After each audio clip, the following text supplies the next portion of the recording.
leading this race, and so that may mean that it does come down to those anchor ledges.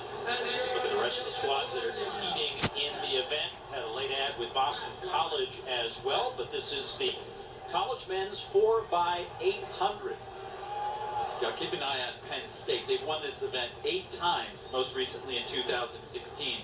And Dominic Peretta is their anchor man. He's run 1:47.7. It's Indiana along the rail.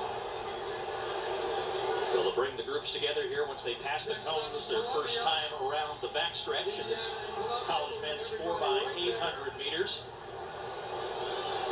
Such a big part of the collegiate season for so many squads to take part in these races, not only the ones we're seeing here at Franklin Field, but also later on we'll take you out to Des Moines where the Drake relay is part of sort of Track and Field in America Day. Well, I think that would be a great thing to establish, actually, if you think about it, because you have this event with over 100,000 spectators over 3 days, Drake close to 50,000 over 2 days.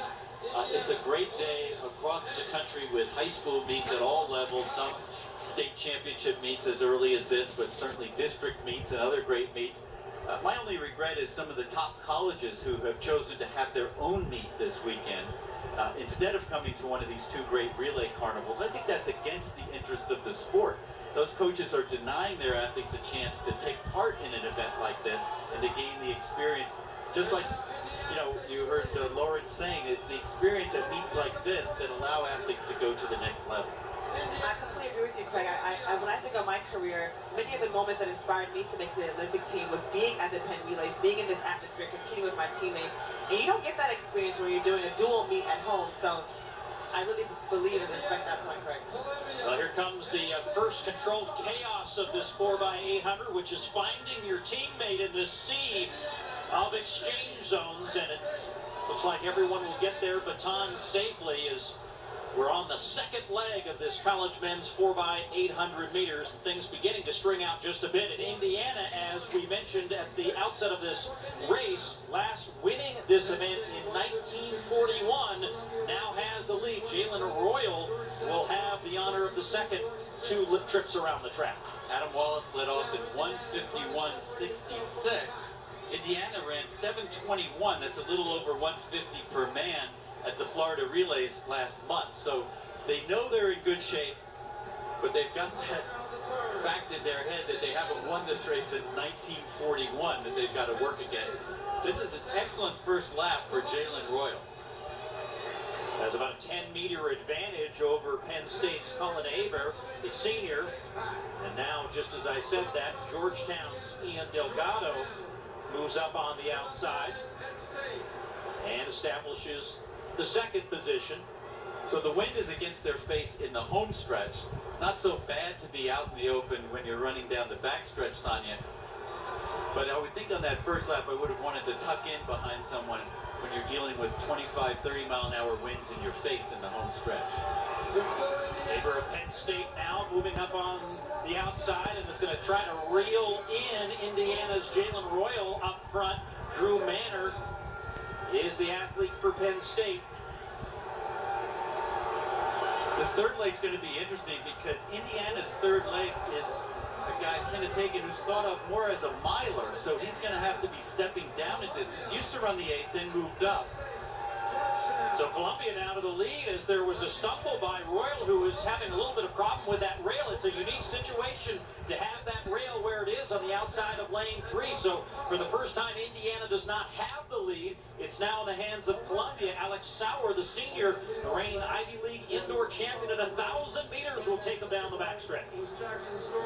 And he's got the fastest 800 of anyone on this Columbia team. Columbia, which won this race in a huge victory in 2007, now in the lead.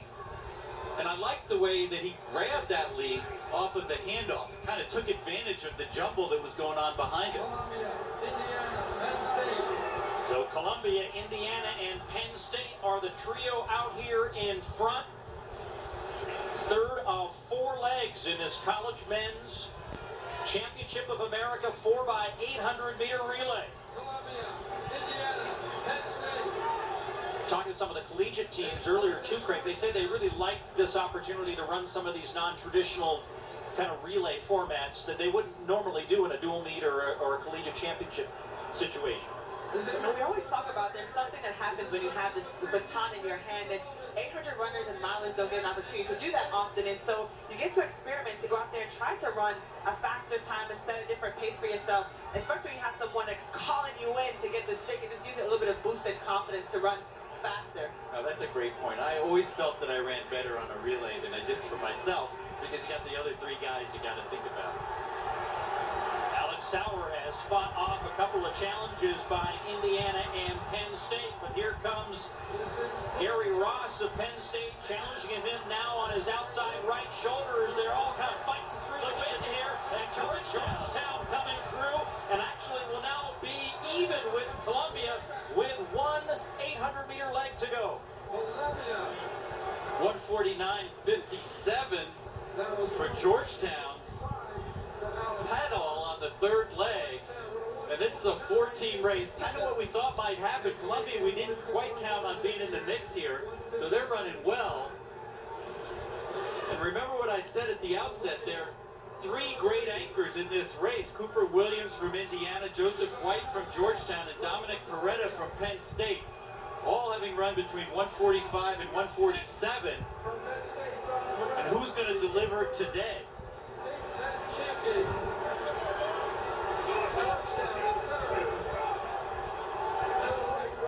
Well, they come down the main straightaway now. This will be the bell lap in the Championship of America Collegiate Men's 4x800 meters, with four teams in vicinity of the title: Columbia, Penn State, Georgetown, and Indiana, trying to win for the first time since 1941.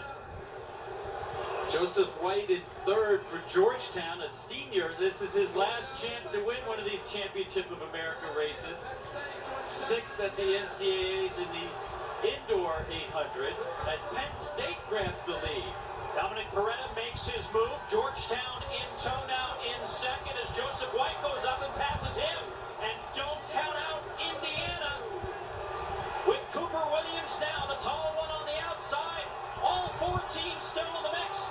Less than 100 meters to go. Georgetown with the lead. Indiana, Penn State, and Columbia. And it will be Georgetown taking another win here at Franklin Field as they take this very entertaining collegiate 4x800 meters. The time 7:25:18. 150.91 for Georgetown's Joseph White. That's a dream win. But what disappointment for Indiana, as you saw their second leg here, having trouble with that high inside rail.